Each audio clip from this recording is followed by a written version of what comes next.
തിരുവനന്തപുരം പാറശാല ഷാരോൺ വധക്കേസിൽ കുറ്റക്കാരി എന്ന് കണ്ടെത്തിയ ഗ്രീഷ്മയുടെ ശിക്ഷാവിധി ഇന്നുണ്ടായേക്കില്ല. ശിക്ഷാവിധിയിലെ വാദമായിരിക്കും നെയ്യാറ്റിൻകര അഡീഷണൽ സെഷൻസ് കോടതിയിൽ ഇന്നുണ്ടാവുക. ഗ്രീഷ്മയെ കോടതിയിലെത്തിച്ചു.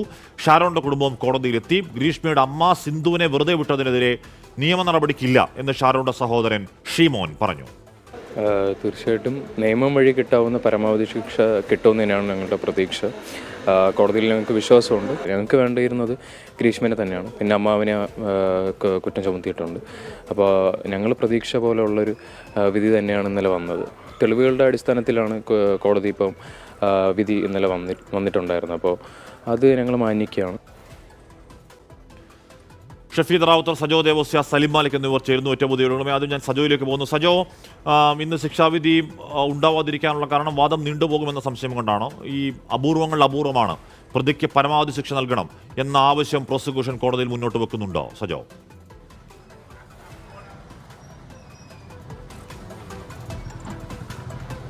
ഹാഷ്മിയും, അതായത് പ്രതിഭാഗത്തിന്റെ നിലപാട് പരമാവധി ശിക്ഷ നൽകണം, പ്രോസിക്യൂഷന്റെ നിലപാട് പരമാവധി ശിക്ഷ നൽകണം എന്നത് തന്നെയാണ്. ഈ കാര്യത്തിൽ പക്ഷേ ഈ കേസിന്റെ സ്വഭാവം പരിഗണിച്ചുള്ള, അതായത് നിയമവിദഗ്ധരൊക്കെ പറയുന്നത് ഈ കാര്യത്തിൽ റയറസ്റ്റ് ഓഫ് ദ റയർ, അത്യപൂർവ സ്വഭാവത്തിലുള്ള കേസ് എന്ന വിലയിരുത്തലിലേക്ക് കോടതി എത്തിയാൽ മാത്രമായിരിക്കും ഏറ്റവും ഉയർന്ന ശിക്ഷ ലഭ്യമാവുകയുള്ളൂ. അത് ഓരോ കേസിന്റെയും സ്വഭാവം, അതായത് ഈ കാര്യത്തിൽ പ്രോസിക്യൂഷന്റെ വാദമുഖങ്ങളെ ഒന്നാം പ്രതിയുടെ കാര്യത്തിലാണെങ്കിലും മൂന്നാം പ്രതിയുടെ കാര്യത്തിലാണെങ്കിലും പ്രോസിക്യൂഷന്റെ പ്രധാന വാദമുഖങ്ങൾ കോടതി അംഗീകരിച്ചു എന്ന് കാണാം. അതായത് കുറ്റം ഒന്നാം പ്രതിയുടെ കാര്യത്തിലാണെങ്കിൽ പ്രധാനമായും ചാർജ് ചെയ്ത കുറ്റങ്ങൾ കോടതിയിൽ തെളിയുകയാണ് ചെയ്തത്. ആ കാര്യത്തിൽ പ്രോസിക്യൂഷനെ സംബന്ധിച്ച് ഇതിനകം വലിയ നേട്ടം ഉണ്ടാക്കാൻ കഴിഞ്ഞു. ഇനി ശിക്ഷ എന്ത് എന്ന് അറിയുക മാത്രമേ ഉള്ളൂ. സാധാരണഗതിയിൽ നമ്മൾ എന്തെങ്കിലും ഒരു വിലയിരുത്തലിലേക്ക് ഈ ഘട്ടത്തിൽ പോകുന്നതിൽ അർത്ഥമില്ല. ഇന്ന് വിധി പ്രസ്താവം ഉണ്ടാകുമോ എന്ന കാര്യത്തിൽ സ്വാഭാവികമായും നടപടിക്രമം വെച്ച് നോക്കുകയാണെങ്കിൽ സാധ്യത കുറവാണ് എന്ന് മാത്രമേ ഉള്ളൂ. പക്ഷേ അതേസമയം അത് കോടതിയുടെ വിവേചനാധികാരമാണ്. ഇന്ന് തന്നെ വിധി പ്രസ്താവത്തിലേക്ക് കടക്കണമോ അതല്ലെങ്കിൽ അതിനുവേണ്ടി മറ്റൊരു തീയതി നിശ്ചയിക്കണമോ എന്നത് കോടതിയുടെ വിവേചനാധികാരമാണ്. അത് അധിക സമയം വൈകാതെ തന്നെ ആ കാര്യത്തിൽ ഒരു വ്യക്തത വരികയും ചെയ്യും. അന്തിമവാദം എന്നത് അന്തിമ ഹിയറിംഗ് ആണ്. അതായത് സാധാരണ എല്ലാ ശിക്ഷാവിധി പ്രസ്താവത്തിന് മുൻപും കോടതിയും പ്രോസിക്യൂഷനും പ്രതിഭാഗത്തിനും പ്രതികൾക്കും പറയാനുള്ള അവസരങ്ങൾ നൽകാറുണ്ട്. അതായത് ശിക്ഷയിലേക്ക് കടക്കുന്നതിന് മുൻപ് എന്തെങ്കിലും കാര്യം പ്രതികൾക്ക് പറയാനുണ്ടെങ്കിൽ അത് കേൾക്കുക എന്നതൊരു സ്വാഭാവിക നടപടിക്രമമാണ്. ഒരു നാച്ചുറൽ ജസ്റ്റിസ് എന്ന നിലയ്ക്ക് സാധാരണഗതികൾ കോടതികൾ അവലംബിക്കുന്നതാണ്. അതുകൊണ്ട് ആ അവസരം നൽകും. എന്തെങ്കിലും പറയാനുണ്ടെങ്കിൽ ആ അവസരം പ്രതികൾക്ക് നേരിട്ടും പറയാം. അതല്ലാതെ അഭിഭാഷകർക്കും, അതായത് പ്രതിഭാഗം അഭിഭാഷകനും അവരുടെ വാദമുഖങ്ങൾ നിരത്താനുള്ളൊരു അവസരം നൽകും. അത് അധിക സമയം നീണ്ടുപോകുന്ന ഒരു പ്രോസസ്സ് അല്ല. സാധാരണഗതിയിൽ കുറ്റക്കാരിയാണ് ഒന്നാം പ്രതിയും ഒപ്പം മൂന്നാം പ്രതിയും കുറ്റക്കാരാണ് എന്ന് കോടതി കണ്ടെത്തി കഴിഞ്ഞു. ഒന്നാം പ്രതിയുടെ കാര്യത്തിൽ പ്രധാന കുറ്റങ്ങൾ, അതായത് കൊലപാതകം, തെളിവ് നശിപ്പിക്കൽ അടക്കമുള്ള പ്രധാന കുറ്റങ്ങൾ തെളിയുകയും ചെയ്തു. ഗ്രീഷ്മ കൊലപാതകം ആസൂത്രണം ചെയ്ത് നടപ്പാക്കിയതാണ്, അതിനുവേണ്ടി അവലംബിച്ച രീതി, ഇതടക്കമുള്ള എല്ലാ കാര്യങ്ങളും കോടതിയിൽ സംശയത്തിന് ഇട നൽകാത്ത വിധം തെളിയിക്കാൻ പ്രോസിക്യൂഷന് കഴിഞ്ഞു. കാരണം ഈ കേസിന്റെ ഒരു സ്വഭാവം പരിഗണിച്ചാൽ നേരത്തെ പലരും ചൂണ്ടിക്കാണിച്ചൊരു കാര്യമുണ്ട്. ഈ കുറ്റകൃത്യത്തിന് നേരിട്ട് ദൃക്സാക്ഷികൾ ഇല്ല എന്നൊരു പ്രതിസന്ധി ഉണ്ടായിരുന്നു. പക്ഷേ ആ പ്രതിസന്ധിയൊക്കെ വളരെ എളുപ്പത്തിൽ മറികടക്കാൻ കഴിഞ്ഞു കേസിനെ സംബന്ധിച്ചിടത്തോളം. മറ്റൊന്ന്, ഈ മരണമൊഴിയിൽ ഏറ്റവും അവസാനത്തെ മരണമൊഴി നൽകുന്ന ഘട്ടത്തിൽ പരിപൂർണമായും ഗ്രീഷ്മയെ തള്ളിപ്പറയാതിരുന്നു എന്നൊരു സാഹചര്യം കൂടിയുണ്ട്. ഈ രണ്ട് വെല്ലുവിളികളെയും വളരെ മികച്ച രീതിയിൽ തന്നെ കേസ് നടത്തി, അതായത് ശാസ്ത്രീയ തെളിവുകൾ, സാഹചര്യ തെളിവുകൾ, സാക്ഷിമൊഴികൾ എന്നിവ കോർത്തിണക്കിക്കൊണ്ട് വളരെ കൃത്യമായി കോടതിയിൽ ആ കേസ് പ്രസന്റ് ചെയ്യാൻ കഴിഞ്ഞു എന്നതുകൊണ്ട് ഒന്നാം പ്രതിക്ക് ശിക്ഷ കുറ്റക്കാരിയാണ് എന്ന് തന്നെ കോടതിയിൽ തെളിയിക്കാൻ കഴിഞ്ഞു. അത് ആ കാര്യം പൂർത്തീകരിച്ചു കഴിഞ്ഞു. ഇനിയിപ്പോൾ ശിക്ഷാവിധി എന്ത് എന്നത് മാത്രമാണ് ഇതിൽ സാങ്കേതികമായി അവശേഷിക്കുന്ന ഒരു കാര്യം.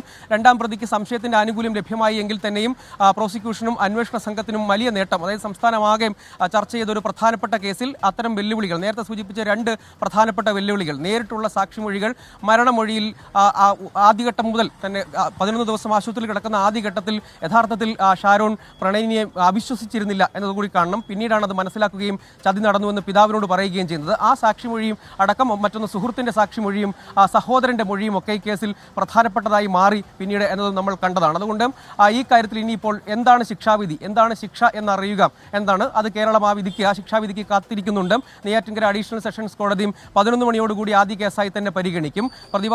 അഭിഭാഷകരൊക്കെ ഇവിടെയുണ്ട്. പ്രോസിക്യൂട്ടർ അടക്കമുള്ള അന്വേഷണ ഉദ്യോഗസ്ഥർ നേരത്തെ എത്തിയിരുന്നു കോടതിയിലേക്ക്. പ്രതിയും ഗ്രീഷ്മയെ കുറ്റക്കാരിയാണെന്ന്, അവർ ജാമ്യത്തിലായിരുന്നു, പ്രതി കുറ്റക്കാരിയാണ് എന്ന് കണ്ടെത്തിയതിന് തൊട്ടു പിന്നാലെ പോലീസ് കസ്റ്റഡിയിലെടുക്കുകയും പിന്നീട് തിരുവനന്തപുരം അട്ടക്കുളങ്ങര വനിതാ ജയിലിലേക്ക് അയക്കുകയും ചെയ്തിരുന്നു. ഇന്ന് രാവിലെ ഏതാണ്ട് ഒരു 9 മണിക്ക് ശേഷം അവരെ പുറത്തേക്ക് ഇറക്കുകയും പിന്നീട് വൈദ്യപരിശോധന പരിശോധന പൂർത്തിയാക്കി പ്രതിയെ കോടതിയിലേക്ക് എത്തിച്ചിട്ടുണ്ട്. ഷാരോണിന്റെ കുടുംബവും കോടതിയുടെ വിവേചനാധികാരമാണ് ശിക്ഷാവിധി ഇന്ന് പ്രഖ്യാപിക്കുമോ ഇല്ലയോ എന്നുള്ള കാര്യം. ചിലപ്പോൾ പ്രഖ്യാപിക്കാതെയും ഇരിക്കാം. എന്തായാലും ഇന്നിപ്പോൾ കോടതിയിൽ ഒരു വാദമുണ്ടാകാൻ പോകുന്നു. ശിക്ഷ സംബന്ധിച്ച പ്രതികളുടെ വാദം വളരെ വിശദമായി തന്നെ കേൾക്കാൻ പോകുന്നു. അതിനുശേഷം ചിലപ്പോൾ ശിക്ഷാവിധി അടുത്തൊരു ദിവസത്തേക്ക് മാറ്റിവെക്കാം, അല്ലെങ്കിൽ ഇന്ന് തന്നെ പ്രഖ്യാപിക്കുകയും ചെയ്യാം. പ്രോസിക്യൂഷൻ പരമാവധി ശിക്ഷ വേണം. ഇത് റയറസ്റ്റ് ഓഫ് ദി റയർ, അപൂർവമാണ്. ഇത് ക്രൂരമായ വഞ്ചനയുടെ ഒരു കഥ അതിലുണ്ട്. അവസാന നിമിഷം വരെ കൂട്ടുകാരെ വിശ്വസിച്ച് ഷാരോണിനെ ക്രൂരമായി വഞ്ചിച്ച് കൊലപ്പെടുത്തി എന്ന ഒരു സമാനതകളില്ലായ്മ കൂടി അതിലുണ്ട്. അതൊക്കെ കോടതി സമക്ഷം വെക്കാൻ പോകുന്നു പ്രോസിക്യൂഷൻ. സലീം മാലിക് കൂടി ചേരുന്നു. സലീം, നമുക്ക് ഈ അടുത്തിടെ ഉണ്ടായ 1-2 കേസുകളിലൊക്കെ കോടതികൾക്ക് വധശിക്ഷയോടുള്ള ഒരു വിമുഖത നമുക്ക് മനസ്സിലാവുന്നുണ്ട്. അതുകൊണ്ട് ഈ പറഞ്ഞ ക്യാപിറ്റൽ പണിഷ്മെന്റ് തന്നെ കിട്ടും ഗ്രീഷ്മയ്ക്ക് എന്ന പ്രതീക്ഷ വീട്ടുകാർക്കുണ്ടോ? സലീം, എന്തുകൊണ്ടാണ് രണ്ടാം പ്രതി വെറുതെ വിട്ട അമ്മ സിന്ധുവിനെതിരെ മേൽ നടപടിക്രമങ്ങൾക്കില്ല എന്നൊരു കുടുംബത്തിന്റെ ആലോചന?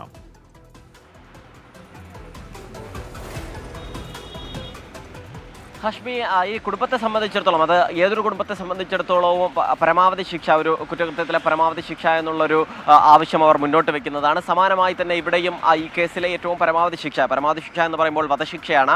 അത് തന്നെയാണ് ഈ വീട്ടുകാർ ആഗ്രഹിക്കുന്നത്. പക്ഷേ അപ്പോഴും അത് കിട്ടുമോ എന്നുള്ള കാര്യത്തിൽ ഉറപ്പില്ല. കാരണം സമീപകാലത്തായി നമ്മൾ കണ്ട പ്രധാനപ്പെട്ട പല കേസുകളിലെയും ഏറ്റവും പരമാവധി ശിക്ഷയായി കോടതി നൽകുന്നത് ജീവപര്യന്തം ആണ്. ഇപ്പോഴും ഈ കേസിലും ഏറെക്കുറെ സമാനമായ ഒരു വിധിയാകുമോ എന്നുള്ളത് തന്നെയാണ് നമ്മൾ നോക്കുന്നത്. കാരണം ഈ ഏറെക്കാലമായി സംസ്ഥാനത്ത് ഏതെങ്കിലും കോടതിയിൽ നിന്നൊരു വധശിക്ഷ ഉൾപ്പെടെ വിധിച്ചിട്ട് കുറച്ച് അധികം കാലമായി. ഇത്തരത്തിലുള്ള കേസുകൾക്ക് അങ്ങനെ ഒരു ശിക്ഷ വിധിച്ചിട്ട് കുറച്ചധികം കാലമായി എന്നുള്ളതാണ്. മാത്രമല്ല, ഈ കുടുംബത്തിന്റെ പ്രധാനപ്പെട്ട ആവശ്യം ഗ്രീഷ്മയെ ശിക്ഷിക്കുക എന്നുള്ളത് മാത്രമായിരുന്നു. ഇന്നലെ ഈ ഗ്രീഷ്മയുടെ അമ്മയെ വെറുതെ വിട്ടതിന് തൊട്ടു പിന്നാലെ നമ്മൾ ആ വീട്ടിലെ മാതാപിതാക്കളുടെ പ്രതികരണം എടുത്തപ്പോൾ അവർ പറഞ്ഞത്, ഇതിനുശേഷം നാളെ ശിക്ഷാവിധി കൂടി വന്നതിന് ശേഷം നിയമ നടപടിയുമായി മുന്നോട്ട് പോകും, ഹൈക്കോടതിയിൽ ഉൾപ്പെടെ പോകും, അതിന് പിന്നാലെ അമ്മയ്ക്കെതിരെ കൂടി നിയമ നടപടിയുമായി നീങ്ങും എന്നുള്ളതായിരുന്നു ആദ്യഘട്ടത്തിൽ അറിയിച്ചിരുന്നത്. പക്ഷേ ഏറ്റവും അവസാനം ഇന്നലെ രാത്രിയോടുകൂടി തന്നെ ആ നിലപാട് തിരുത്തി. അതിനുശേഷം ഗ്രീഷ്മയ്ക്ക് പരമാവധി ശിക്ഷ ഉറപ്പാക്കുക എന്നുള്ളത് മാത്രമാണ് അവരുടെ ആവശ്യം എന്ന് ഇപ്പോൾ പറയുന്നു. കോടതി തങ്ങളുടെ ആവശ്യങ്ങൾ മുഴുവൻ അംഗീകരിച്ചിട്ടുണ്ട്. 4 പ്രധാനപ്പെട്ട വകുപ്പുകളായിരുന്നു ഗ്രീഷ്മയ്ക്കെതിരെ ചുമത്തിയിരുന്ന. ആ 4 വകുപ്പുകളും കോടതി അംഗീകരിച്ചിട്ടുണ്ട്. അതിൽ ആശ്വാസവും സന്തോഷവുമുണ്ട്. അമ്മയ്ക്കെതിരെ ഉൾപ്പെടെ ഇനിയൊരു തുടർ നടപടിക്കും ഇല്ല എന്നുള്ളതാണ് ഏറ്റവും ഒടുവിൽ പറയുന്നത്. ഇതിന് ഈ ഷാരോണിന്റെ സഹോദരൻ ഷീമോനാണ് നമ്മളോട് സംസാരിച്ചത്. അമ്മയും അച്ഛനും ഒക്കെ വൈകാരികമായാണ് പ്രതികരണം നടത്തുന്നത്. അവർ പ്രായം ചെന്നവരും അസുഖബാധിതരും ഒക്കെയാണ്. അതുകൊണ്ടുള്ള വൈകാരിക പ്രതികരണമായിരുന്നു ഇന്നലെ ഹൈക്കോടതിയിലേക്കും മേൽക്കോടതിയിലേക്കും ഒക്കെ പോകും എന്ന് പറഞ്ഞിരുന്നത്. പക്ഷേ അത്തരത്തിലൊരു നടപടി ആലോചിക്കുന്നില്ല. ഇന്ന് പ്രതിക്ക് ഗ്രീഷ്മയ്ക്ക് പരമാവധി ശിക്ഷ ലഭിക്കും, അത് മാത്രമാണ് തങ്ങളുടെ ലക്ഷ്യം എന്നുള്ളതാണ് നിലവിൽ അവർ പറയുന്നത്. ആ വിധി കേൾക്കാനായി അവർ ഇന്ന് രാവിലെ തന്നെ വീട്ടിൽ നിന്നും കോടതിയിലേക്ക് പോയിട്ടുമുണ്ട്. ഇന്നലെ ആകട്ടെ സഹോദരൻ മാത്രമായിരുന്നു കോടതിയിലേക്ക് പോയിരുന്നത്. ഇന്ന് പക്ഷേ സഹോദരനും ഒപ്പം തന്നെ 2 പേരും മാതാവും പിതാവും ഒക്കെ കോടതിയിലേക്ക് പോയിട്ടുണ്ട്. ആ ശിക്ഷാവിധി ഇന്ന് തന്നെ ഉണ്ടാകുമോ എന്നുള്ള കാര്യം അവർക്ക് തന്നെ ഉറപ്പില്ല. പക്ഷേ എപ്പോഴും അവർ ആ ശിക്ഷാവിധി കേൾക്കാനായി കോടതിയിലേക്ക് പോവുകയാണ്. നമ്മൾ നേരത്തെയുള്ള കഴിച്ച കുറച്ച് അധികം കാലങ്ങളായുള്ള കുറച്ച് ഈ സമാനത്തിലുള്ള വലിയ വലുപ്പത്തിലുള്ള കേസുകൾ, ആ കേസുകൾക്കൊക്കെ ഒരു 2 ദിവസം നീണ്ടു നിൽക്കുന്ന ഈ കോടതി നടപടികളാണ് നമ്മൾ കാണുന്നത്. അതിൽ ഒരു ദിവസം സാധാരണഗതിയിൽ ഇന്നലെ സംഭവിച്ചതുപോലെ തന്നെ പ്രതി കുറ്റക്കാരിയാണോ കുറ്റക്കാരനാണോ എന്നുള്ള വിധിയാണ്. അതിന് തൊട്ടു പിറ്റേ ദിവസം രാവിലെ മുതൽ ഉച്ചവരെ ശിക്ഷാവിധിയിൽ വാദം. അതായത് പ്രതികൾക്ക് കണ്ടു. ഈ അടുത്ത കാലത്തുള്ള കേസുകളിലൊക്കെ അത്തരത്തിൽ ശിക്ഷാവിധിയിന്മേൽ പ്രതികളുടെ ഭാഗം കൂടി വളരെ വിശദമായി കേൾക്കുന്നത് നമ്മൾ കണ്ടു. അത് നോർമൽ പ്രൊസീജിയറാണ്. ശിക്ഷാവിധി അടുത്ത ദിവസമൊക്കെ മാറ്റിവെക്കുന്ന പല കേസുകൾ ഈ അടുത്ത കാലത്ത് ഉണ്ടാവുകയും ചെയ്തു. അതുകൊണ്ട് അതിൽ പുതുമയില്ല. എന്തായാലും പ്രോസിക്യൂഷൻ പരമാവധി ശിക്ഷ, ഈ പറഞ്ഞ അപൂർവമാണ്, വധശിക്ഷ നൽകണം ഗ്രീഷ്മയ്ക്ക് എന്ന ആവശ്യം കോടതിയിൽ ഉന്നയിക്കുമ്പോൾ കോടതിക്ക് അതിനുള്ള സമീപന നിലപാടുണ്ടാകും എന്നതാണ് ഈ ദിവസത്തെ വാദത്തിന്റെ പ്രത്യേകത.